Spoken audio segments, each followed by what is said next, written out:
Hello बेटा, कैसे हैं आप लोग।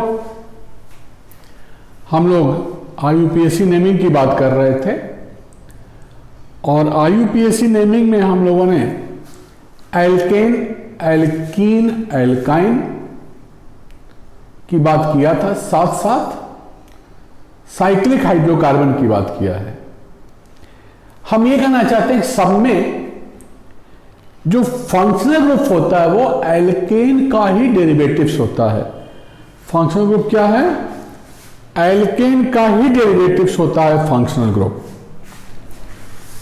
देखो कहां कहां लगाते हैं हम लोग फंक्शनल ग्रुप किसी एल्केन में। जैसे मान लो ये एल्केन है कोई,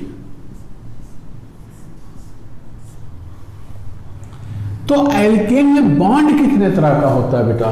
दो तरह का।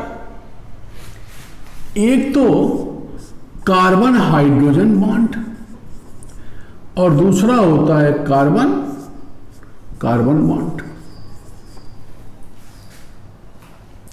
तो या तो किसी फंक्शनल ग्रुप को यहां इस H की जगह पे लगाओ या फंक्शनल ग्रुप को कार्बन कार्बन के बीच में।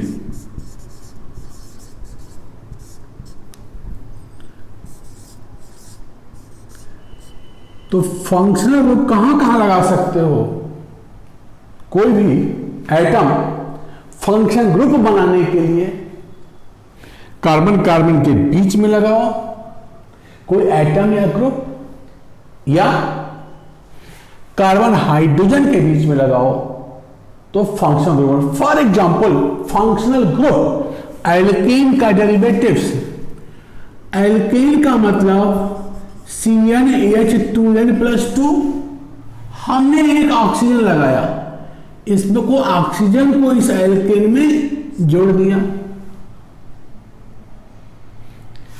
तो ऑक्सीजन लगा सकते हो कार्बन हाइड्रोजन के बीच में, या मैं बोला था H की जगह पे कोई ग्रुप कार्बन हाइड्रोजन के बीच में ऑक्सीजन लगाओगे तो ग्रुप क्या हो जाएगा? OH।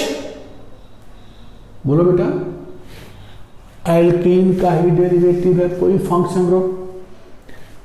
फॉर एग्जांपल हम कैसे फंक्शन ग्रुप को बनाते हैं अगर मॉलिक्यूलर फॉर्मूला एल्कीन का पता है तो दो कंडीशन है बेटा।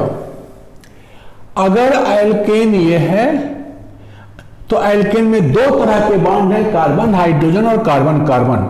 एल्केन में हमने ऑक्सीजन लगाया, देखो बेटा ऑक्सीजन लगाया तो ऑक्सीजन या तो कार्बन हाइड्रोजन के बीच में लगा हुआ है। मैं बोला था H की जगह पे कोई ग्रुप लगाओ तो फंक्शनल ग्रुप, तो कार्बन हाइड्रोजन के बीच में ऑक्सीजन लगाएं या H की जगह पे OH कर दें, तो ये हो गया एल्कोहल।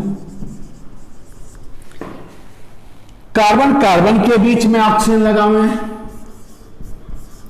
तो ये हो गया ईथर। बोलो, तो दो जगह लगा सकते हैं अगले एटम को एल्केन में, और दो जगह लगाने से जो दो अलग अलग ग्रुप मिले, दीज ग्रुप, इसी को कहते हैं आइसोमेरिक फॉर्म में फंक्शनल ग्रुप आइसोमर्स। क्या हुआ ये? Functional group isomers. तो ये अल्कोहल और ये ईथर क्या है आपस में? Functional group isomers.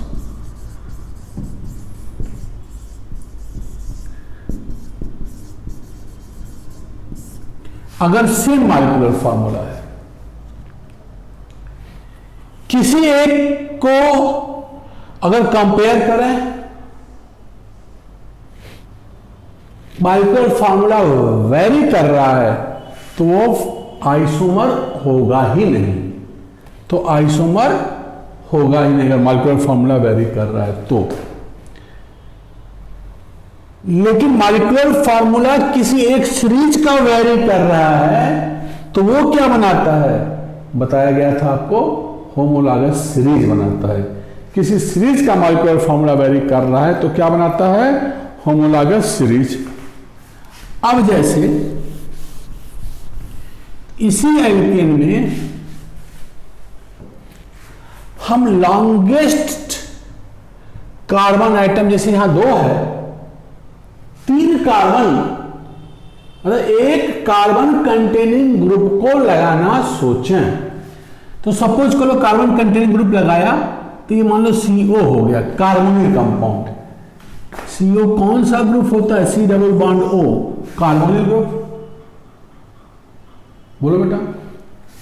अब देखो, ये अगर हम ऐड कर रहे हैं, नेचुरली CO यहां लगाएंगे जिसका मॉलिक्यूलर फॉर्मूला बदल जाएगा, ग्रुप का, कंपाउंड का, पूरे कंपाउंड का मॉलिक्यूलर फॉर्मूला ये बदल जाएगा। हम आगे बात करेंगे। मैं ये कह रहा हूं कि एल्केन पर C डबल बॉन्ड O कितने जगह लग सकता है।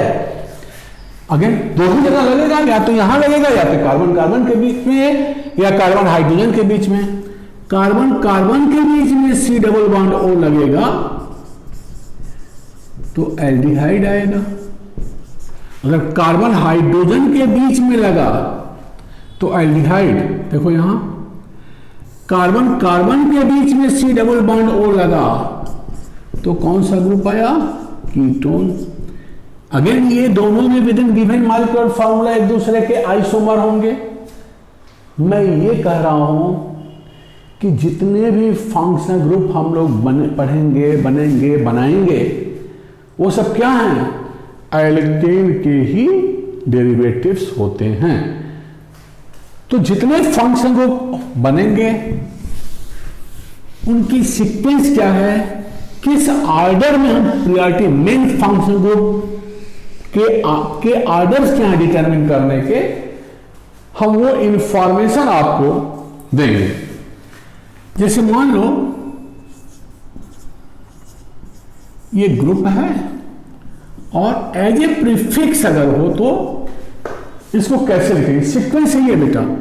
फर्स्ट प्रायोरिटी देते हैं हम लोग COOH ग्रुप को, कार्बोक्सिलिक एसिड ग्रुप।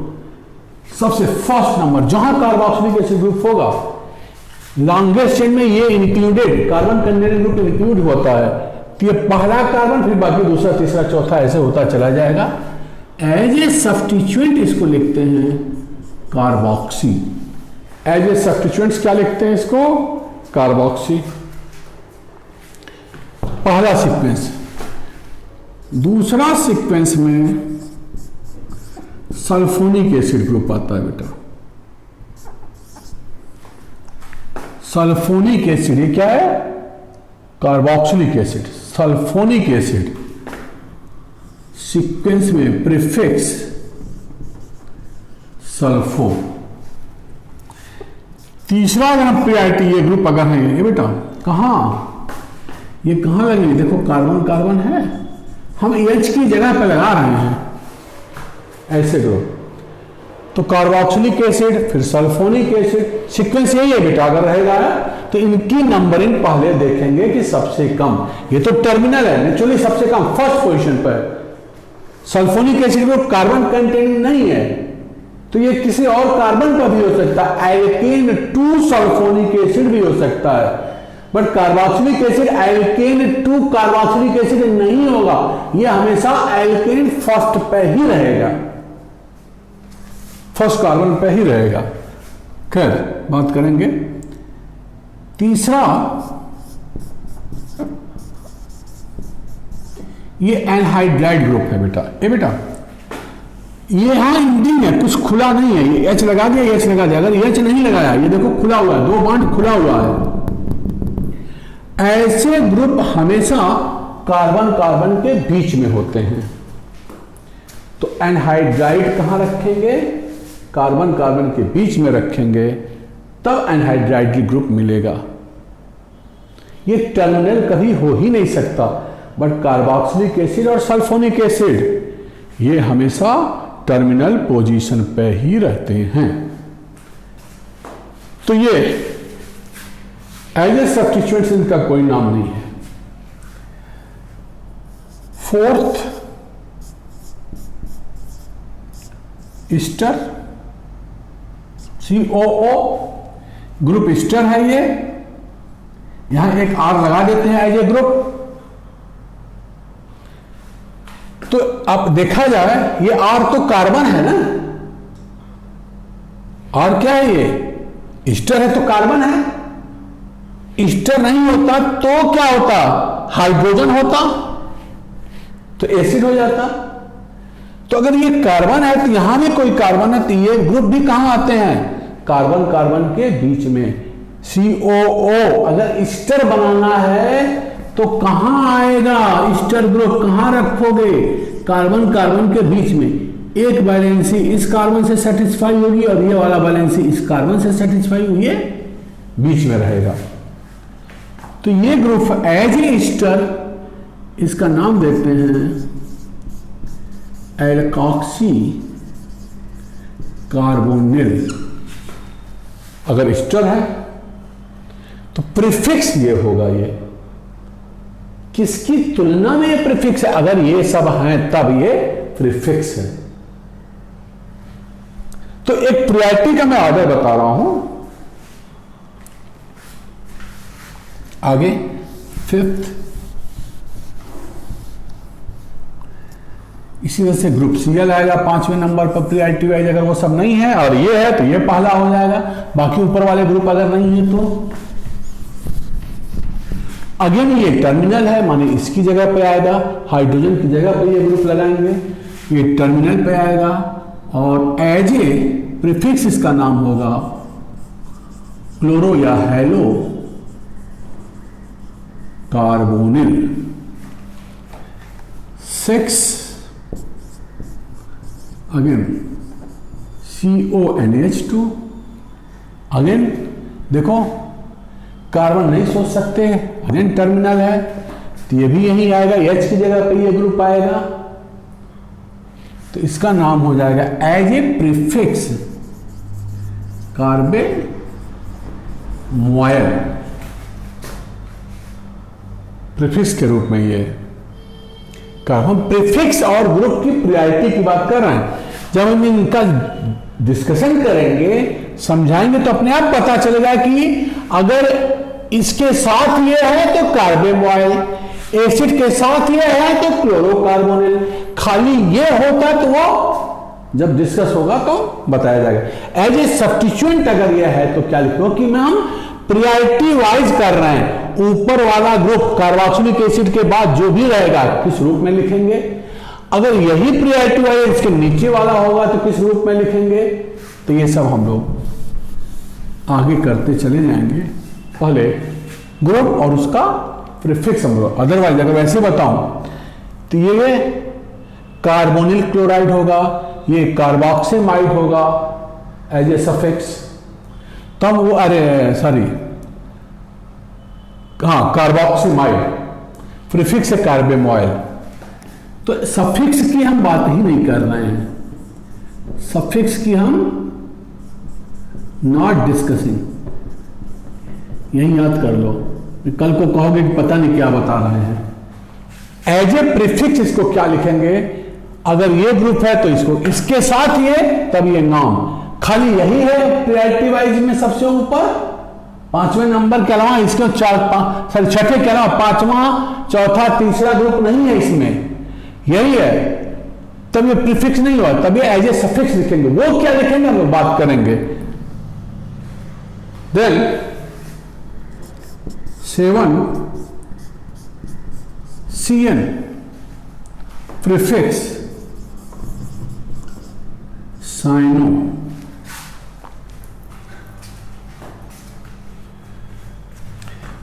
आठवां priority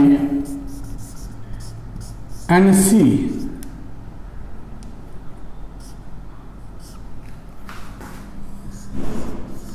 iso cyano.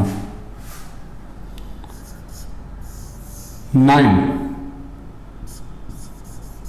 Aldehyde group CHO as a prefix इसका नाम होगा फॉर्माइल या एल्डो। मतलब इतने ग्रुप के बाद सीक्वेंस वाइज एल्डिहाइड आता है 9th पोजीशन पे। कार्बोक्सिलिक एसिड पहला था, दूसरा, तीसरा आप देख रहे हैं, एसिड था, सल्फोनिक एसिड था, एनहाइड्राइड था, एस्टर था, एसिड क्लोराइड था, एमाइड था, साइनाइड, आइसोसाइनाइड, तब आता है प्रायोरिटी वाइज एल्डिहाइड। तो इन ग्रुप के साथ अगर एल्डिहाइड भी है तो ये फॉर्माइल या एल्डो कहा जाएगा। तब ये aldehyde name as a suffix नहीं यूज होगा, खाली यही होगा तभी सफिक्स होगा। ये सब अगर हैं तो ये प्रीफिक्स हो जाएगा। इन सिमिलर वे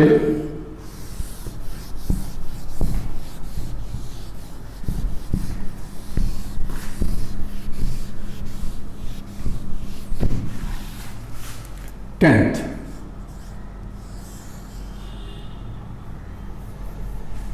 एल्डिहाइड के बाद हम बात कर रहे हैं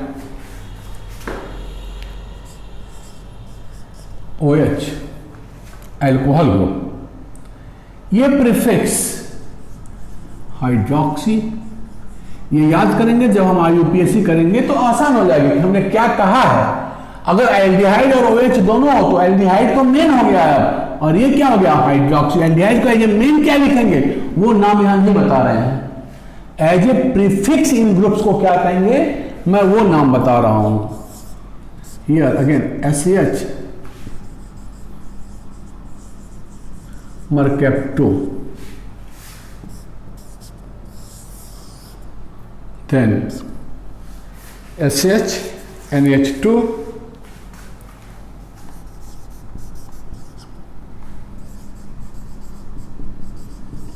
अमीनो। देख लो बेटा ये सब कौन से ग्रुप हैं?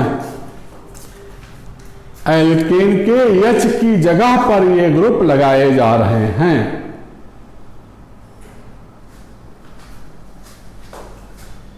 कार्बन कार्बन के बीच वाले ये सब नहीं है। 13 अगेन OR ईथर, बताया कहां आएगा? कार्बन कार्बन के बीच में ऑक्सीजन लगाएंगे तो ईथर। जब इधर R आ गया इसका तो कार्बन कार्बन के बीच वाले ग्रुप हैं ये, तो कार्बन कार्बन के बीच में ऑक्सीजन लगा गया तो ईथर हुआ और प्रीफिक्स हो गया ये बताया जाएगा एल्कॉक्सी। बोलो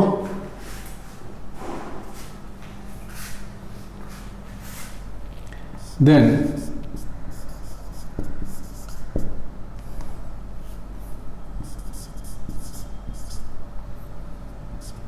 NO2 nitro H, always prefix NO nitroso, again prefix और ऑलवेज, इनका कोई सफिक्स नहीं है। ये हेलो ये भी एज ए प्रीफिक्स ही यूज होते हैं। और बाकी एक आइडिया है आपके पास प्रायोरिटी में, पहले फंक्शनल ग्रुप फिर double bond then triple bond then alkyl substituents. इस तरह से हम लोग नेमिंग करते रहते हैं। तो हम ये बताना चाह रहे थे बेटा कि जो भी फंक्शन ग्रुप की हम बात करेंगे वो सब एल्केन के ही डेरिवेटिव्स हैं। एल्केन में ही या तो कार्बन हाइड्रोजन की जगह पर ग्रुप को लगावें या एटम्स को लगावें, या कार्बन कार्बन के बीच में ग्रुप या एटम्स लगावें। हम फंक्शन ग्रुप बता सकते हैं, बना सकते हैं। किसी particular with in given molecular formula वो दो स्ट्रक्चर्स जिसमें कोई ग्रुप कार्बन या एटम कार्बन हाइड्रोजन के बीच में रखने से मिल रहा है, साथ साथ कार्बन कार्बन के बीच में रखने से मिल रहा है, तो ये दोनों स्ट्रक्चर आपस में फंक्शनल ग्रुप आइसोमर कहे जाएंगे। तो एक एक करके हम लोग इन स्ट्रक्चर्स की नेमिंग करेंगे। एक बार वैसे ही मैं बता रहा हूं, आईआईटी में सवाल आया था, तुमको याद होगा, मैं बार बार कह रहा हूं, दो चीजें बेटा जरूर पढ़ना, खुद को डेवलप करने के हमेशा पढ़ते रहना। अगर आइसोमर्स को डेवलप करना चाहते हो, type of replaceable hydrogen atom and type of carbon carbon bond which has been discussed in basic organic chemistry part. तो बेसिक ऑर्गेनिक केमिस्ट्री के वीडियो को जब आप देखेंगे तो type of replaceable hydrogen atom and type of carbon carbon bonds पता चलेगा। इस आधार पर स्ट्रक्चरल आइसोमर्स को अच्छी तरह से आप डेवलप कर सकते हो। जैसे आईआईटी ने पूछा था कि total structures of C6H12O HA keto form. Keto form, keto का मतलब क्या बेटा? कार्बन कार्बन के बीच में C double bond O group. अगर एल्डिहाइड पूछता तो कार्बन हाइड्रोजन के बीच में C double bond O group. बेटा देखो कीटो, ये देखो, अगर कीटो का मतलब क्या हुआ? CO group. तो अगर C डबल बॉन्ड O को यहां लगा दें तो क्या बनेगा? C double bond OH, carbon hydrogen के बीच में aldehyde. C double bond O को यहां लगा दें कार्बन कार्बन के बीच में तो C double bond OC ketone. हमसे पूछा गया था कीटो माने C double bond O group को कहां लगाएंगे? कार्बन कार्बन के बीच में। कितने कार्बन का एल्केन होगा जिसमें कार्बन कार्बन के बीच में C double bond O group लगाएंगे? तो जो भी मॉलिक्यूलर फार्मूला दिया है उसमें से CO हटा लो इस ग्रुप को, क्योंकि यही तो लगाना है रिमेनिंग पार्ट में। दिया गया C5H12। फिर basic organic chemistry, how many structures are possible for C5H12? Basic organic chemistry बेटा डेवलप है, तो ऑर्गेनिक केमिस्ट्री के ऐसे सवाल आपको परेशान नहीं कर सकते या सो कॉल्ड चिढ़ा नहीं सकते, रिझा नहीं सकते, क्योंकि इनसे आप रिझ ही नहीं सकते हो। हम बताए थे C5H12 के 3 स्ट्रक्चर, 1, 2 एंड 3। ध्यान दो, ये कैसे बताया था? Type of carbon carbon bond जानने के लिए हर कार्बन कार्बन के बीच में ऑक्सीजन लगाओ और देखो कि कुल कितने अलग तरह के ईथर मिल रहे हैं। अब पहले वाले स्ट्रक्चर में हम यहां ऑक्सीजन लगाएं या यहां लगाएं, एक ही स्ट्रक्चर मिलेगा, या यहां लगाएं और यहां लगाएं, तो 2 type of carbon carbon bond इसमें है। याद होगा, खूब बताया था, ये सेम है, 2, 3 तरह के कार्बन कार्बन बॉन्ड यहां है, इसमें एक ही है, प्राइमरी और क्वाटर्नरी। तो एक ही कार्बन कार्बन बॉन्ड है सर, एक ही नेचर है। इतने जगहों पर C डबल बॉन्ड O लगाएंगे तो कुल कितने कीटोन मिलेंगे बेटा? हम तो CO हटा करके ये देख लिए, ये तीनों स्ट्रक्चर सोच लिए, तो 2 CC बॉन्ड यहां है, 3 यहां है, 1 यहां है, तो कितने कीटोन के स्ट्रक्चर होंगे? 6। This has been asked in IIT advance. तो कंसेप्ट क्या है कि ये ग्रुप कार्बन कार्बन के बीच में लगता है, तो मॉलिक्यूलर फार्मूला जो दिया गया उसमें से इस ग्रुप को हटा दोगे तो एल्केन बच जाएगा, रिमेनिंग एल्केन बच जाएगा। कितने कार्बन का एल्केन है? तो C6H12O से जब इसको हटाया तो ये बना, इसका ये एल्केन का ये स्ट्रक्चर हुआ। अब type of carbon carbon bond इसमें 2, तो इसके कितने बन सकते हैं कीटो? पहले जगह पे CO लगाया तो 6 कार्बन बन गए।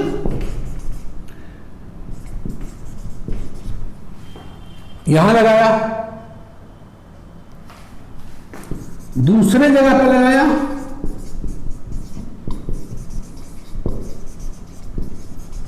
तो ये बना। यही 2 और 1 अगर यहां लगाते तब भी यही बनता। तो कहने का ये मतलब है कि ये स्ट्रक्चर 2 कीटो बनाएगा, ये स्ट्रक्चर 3 कीटो बनाएगा, ये स्ट्रक्चर 1 कीटो बनाएगा। तो 1 2 इसके 3 बनाने की कैपेबिलिटी आपके अंदर है, नहीं है तो देखो CH3CO, बार बार ये नहीं बताया जाएगा, आप खुद डेवलप कर बेटा, आप खुद बना सकते हो।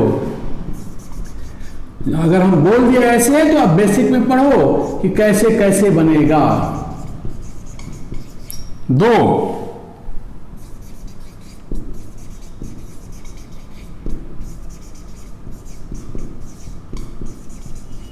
3 ये दिया, और 1 कहीं भी 1 1 1 जहां लिखा हुआ है वहां C डबल बॉन्ड लगा दो, तो 1 ये हो गया। तो 2 CC बॉन्ड यहां, 3 यहां, 1 यहां, कितने कीटोन होंगे C6H12O के? आसान तरीका, कीटोन पूछ रहा है तो C6H12 में कीटो CO को हटा करके देखो कितने एल्केन का मॉलिक्यूलर फॉर्मूला, कितने मतलब मॉलिक्यूलर फॉर्मूला कितने कार्बन के एल्केन का है। 5 कार्बन एल्केन के 3 स्ट्रक्चर, देखो कितने तरह के कार्बन कार्बन बॉन्ड्स हैं which we have discussed in basic organic chemistry. जितने तरह के कार्बन कार्बन बॉन्ड होंगे इसमें इसमें इसमें हर कार्बन कार्बन के बीच में C डबल बॉन्ड O लगाओगे, ये कितना कीटो बनाएगा, ये कितना बनाएगा, ये कितना बनाएगा, जोड़ लेंगे, this will be the answer. खैर, तो हम लोग वैसे आगे IUPAC नेमिंग की बात शुरू करेंगे। फंक्शन ग्रुप का प्रायोरिटी ऑर्डर का सीक्वेंस जो मैंने लिखवाया था एसिड से लेकर के और लास्ट में हाइड्रोजन तक, यही सीक्वेंस है। तो we will start with IUPAC name of alcohol in next class. अरे हाँ, यस, इन नेक्स्ट क्लास। और इट्स बेटर कि आप क्या करें, आप लोग अगेन वही बात बेटा, क्या लाइक करिए, शेयर करिए वीडियोज को और चैनल को सब्सक्राइब करिए। थैंक यू बेटा, थैंक यू।